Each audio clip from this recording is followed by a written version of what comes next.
Hello everybody, welcome back to another video. This is part 3 of the chapter Anti-British Rising and Peasant Revolt in Assam. इस video में हम समझेंगे कि lower Assam में pageant revolt की शुरुआत कैसे हुई थी. हम समझेंगे pageant revolt in Rangia, peasant revolt in Lachima and peasant revolt in Patharu Ghat. तो वीडियो को एंड तक ज़रूर देखना इस पूरे टॉपिक को अच्छे से समझने के लिए. तो चलिए शुरू करते हैं. फुलागुरी पेजेंट रिवॉल्ट के बाद भी ब्रिटिश सरकार ने कोई कदम नहीं उठाया जिससे किसानों की तकलीफ कम हो सके. ब्रिटिशों ने इस घटना से कोई सबक नहीं सीखा. 1868 to 69 में उन्होंने लैंड रेवेन्यू 25% से 50% तक बढ़ा दिया और जब 1892 में chief commissioner of Assam sir William ward ने लैंड रेवेन्यू 100% तक बढ़ा दिया और सख्त तरीके से कलेक्शन करने का बंदोबस्त किया तो किसानों का सब्र टूट गया. इसके बाद असम में 19वीं सेंचुरी के आखिरी दशक में दिसंबर 1893 से कई किसान आंदोलन शुरू हुए. इन्हें असम रायट्स के नाम से जाने जाते हैं. कामरूप डिस्ट्रिक्ट के रंगिया और लासिमा और दरंग डिस्ट्रिक्ट के पथारू घाट के किसानों ने फैसला किया कि वो ब्रिटिश सरकार को टैक्स नहीं देंगे. इसे नो टैक्स कैंपेन कहा गया. किसानों ने अपने आप को राइस मिल्स के थ्रू ऑर्गेनाइज किया और ये तक कह दिया कि जो किसान इस फैसले का विरोध करेगा उसे समाज से बॉयकॉट कर दिया जाएगा. He would be socially ostracised. यहाँ एक बात और याद रखना ज़रूरी है, ये रिवॉल्ट सिर्फ ब्रिटिश के खिलाफ नहीं था बल्कि मारवाड़ी या केया महाजन्स के खिलाफ भी था जो किसानों की ज़मीन गिरवी रखवा के उन्हें पैसों के लिए एक्सप्लॉइट करते थे. चलिए जानते हैं रंगिया का रिवॉल्ट कैसे हुआ. 24 दिसंबर 1893 को रंगिया का रिवॉल्ट शुरू हुआ. कैसे? किसानों ने सीधा बाजार पर धावा बोला, शॉप्स लूट लिए, वैंडलिज्म किया. सोचो क्यों? उनका गुस्सा सीधा था. टैक्स बढ़ गया, महाजनों का एक्सप्लॉइटेशन बढ़ता गया. 30 दिसंबर को किसानों ने रंगिया और तामुलपुर के तहसीलदार राधानाथ बरुआ को सबके सामने जलील किया क्योंकि वो ब्रिटिश के लिए टैक्स वसूली करता था. रंगिया हाथ के शॉप्स और घर भी तोड़ दिए गए. सबसे बड़ी बात, उन्होंने मारवाड़ी महाजन्स के लैंड मॉर्गेज पेपर्स लूट लिए. ये वही कागज़ थे जिनके वजह से लोगों की ज़मीन गिरवी पड़ती थी. अब सोचो, महाजनों को क्यों टारगेट किया? किसानों को लगता था कि मारवाड़ी महाजन्स की वजह से ही लैंड रेवेन्यू बढ़ रहा था. ये एक्सप्लॉइटेशन डबल था, एक तरफ ब्रिटिश, दूसरी तरफ महाजन. अब गवर्नमेंट का क्या रिएक्शन था? अब इतना सब होने के बाद ब्रिटिश चुप थोड़ी बैठते. सरकार ने तुरंत आर्म्ड फोर्स भेजा. पर इंटरेस्टिंग बात देखो, पुलिस सुपरिटेंडेंट रायली इतने डरे हुए थे कि वो किसी भी पेजेंट लीडर को अरेस्ट नहीं कर पाए. क्यों? क्योंकि रिवॉल्ट बहुत ही वेल ऑर्गेनाइज था. 8 जनवरी 1894 में पुलिस ने 15 पेजेंट्स पकड़े जो राइस मिल में बैठक कर रहे थे. राइस मिल मतलब क्या?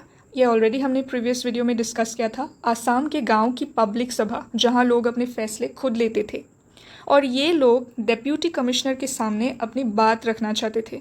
ब्रिटिश को ये भी मंजूर नहीं था. फिर क्या हुआ? 10 जनवरी को लगभग 3000 किसान अलग अलग मोर्चा से रंगिया पुलिस स्टेशन के बाहर जुट गए.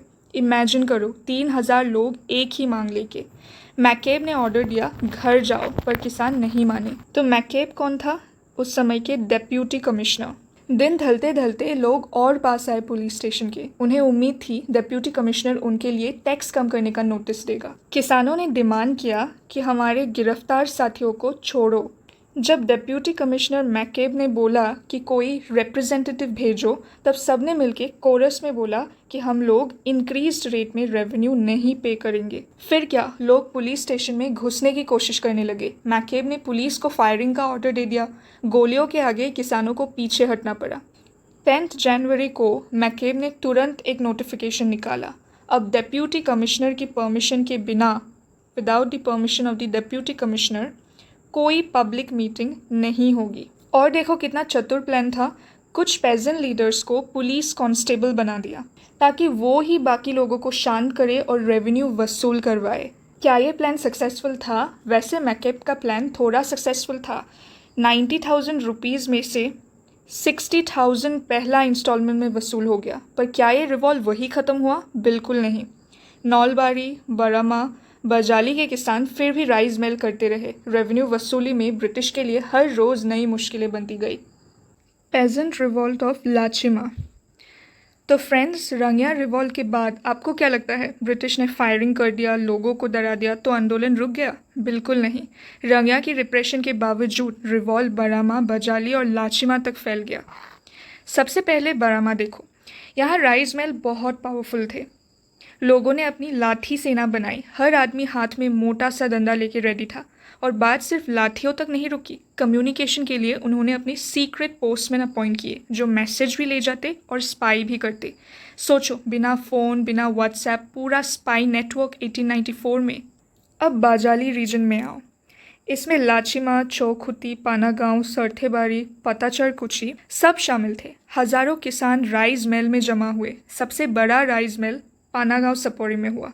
रंगिया, नौलबारी, धर्मपुर, बाजाली से भी लोग आए। एक तरह से एक मिनी असेंबली बन गया।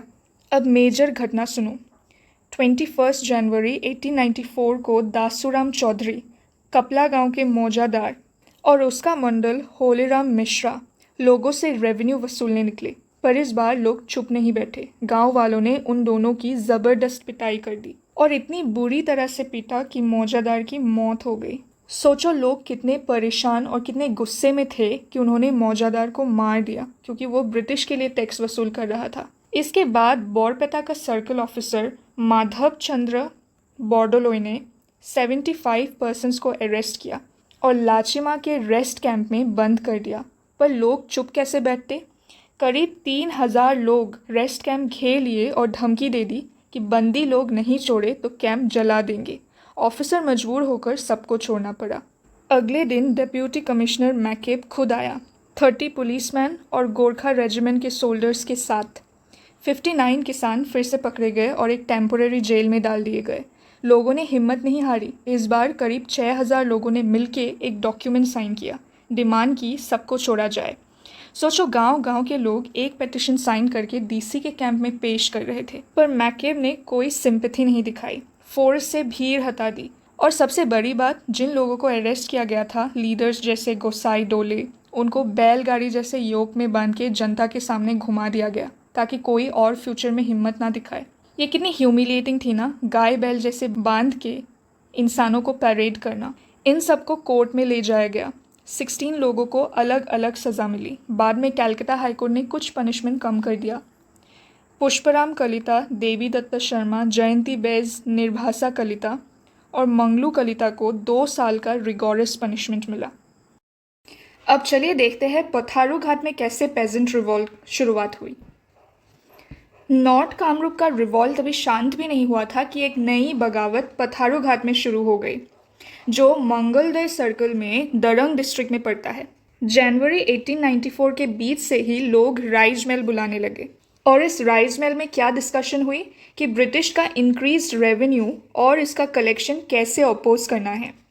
कलाईगांव, मंगलदी, सिपाझाड़ और पथारू घाट के लोग मिलके छोटी मीटिंग्स कर रहे थे और फिर प्लान बनाया कि एक बड़ी सभा होगी 26 to 28 जनवरी तक पथारू घाट में। तो तहसीलदार ने ये बात सर्कल ऑफिसर को बता दी और सर्कल ऑफिसर ने डेप्यूटी कमिश्नर J.D. एंडरसन को इन्फॉर्म कर दिया। अब J.D. एंडरसन ने डिसाइड किया कि ये बड़ी मीटिंग होने से पहले ही इसे रोकना है। इसलिए वो पुलिस सुपरिंटेंडेंट J.R. बैरिंगटन और पुलिस मिलिट्री पर्सनल फोर्स लेकर 27 जनवरी को पथारू घाट पहुंच गया। अब देखो क्या होता है, पुलिस और मिलिट्री ने उन लोगों की प्रॉपर्टी कॉन्फिस्केट करना शुरू कर दिया। कॉन्फिस्केट मतलब ज़बरदस्ती छीन लेना चालू कर दिया। और किन लोगों का प्रॉपर्टी कॉन्फिस्केट किया गया? जो लोग टैक्स नहीं दे रहे थे। इससे लोग गुस्सा हो गए और लगभग 200 पेजेंट्स ने बैरिंगटन को घेर लिया जब वो रेवेन्यू वसूल रहा था। वो मुश्किल से बच के रेस्ट कैंप वापस आया और डिप्यूटी कमिश्नर को सब बता दिया। कुछ घंटों बाद लगभग 2000 पेजेंट्स हाथ में लाठियाँ लेकर रेस्ट कैंप की तरफ चल दिए। जब वो लोग वहाँ पहुँचे तो एंडरसन ने बोला कि तुम सब घर जाओ, यहाँ मत रहो। पर पेजेंट्स वहाँ से 1 इंच भी नहीं हिले। तब डेप्यूटी कमिश्नर ने पुलिस सुपरिंटेंडेंट को बोला कि अगर ज़रूरत पड़े तो फोर्स से इनको यहाँ से हटाओ। और जब पुलिस ने फोर्स यूज़ किया तो पेजेंट्स ने भी उसका जवाब दिया। उन्होंने लाठियाँ घुमा दी, पत्थर और कंकर बरसा दिए। पत्थर इतने ज़ोर से पड़ रहे थे कि पुलिस और ब्रिटिश ऑफिसर्स आंख भी नहीं खोल पा रहे थे। None could keep their eyes open.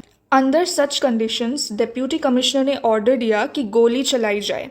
Unofficial record के हिसाब से 140 पेजेंट्स मारे गए और 150 घायल हुए, लेकिन ब्रिटिश ने अपने रिकॉर्ड में बस 15 मारे और 37 घायल बताए, क्योंकि वो अपनी बर्बैरिटी छुपाना चाहते। अब देखो रिवॉल्व को कैसे दबाया गया। ब्रिटिश गवर्नमेंट ने इस रिवॉल्व को भी आयरन हैंड से दबा दिया। ऑफिशियल रिकॉर्ड के हिसाब से 37 पेजेंट्स पकड़े गए और उन पे केस चला। मंगलदय के सर्कल ऑफिसर मिस्टर रैनसम ने इन केसेस को सेटल किया। अकलू शेख और 6 लोगों को सज़ा मिली, बाकी सबको छोड़ दिया गया। अब आखिरी इम्पैक्ट क्या हुआ? 19th सेंचुरी के ये पेजेंट रिवॉल्व जैसे पथारू घाट के रिवॉल्व ब्रिटिश ने भले ही दबा दिए, पर इन्होंने असमीज लोगों में आज़ादी का बीज बो दिया। आगे चल के जब फ्रीडम मूवमेंट शुरू हुआ तो ये रिवॉल्व लोगों के लिए एक प्रेरणा का सोर्स बन गया। So friends, we have come to the end of this video. अगर आपको लोअर असम के रिवॉल्व्स जान के अच्छा लगा हो, इंटरेस्टिंग लगा हो, तो वीडियो को लाइक करना मत भूलिए, शेयर करें, कमेंट करें और सब्सक्राइब करना ना भूलें, ताकि जब नेक्स्ट पार्ट आए तो सबसे पहले आप तक पहुँचे। तब तक के लिए thank you so much for watching.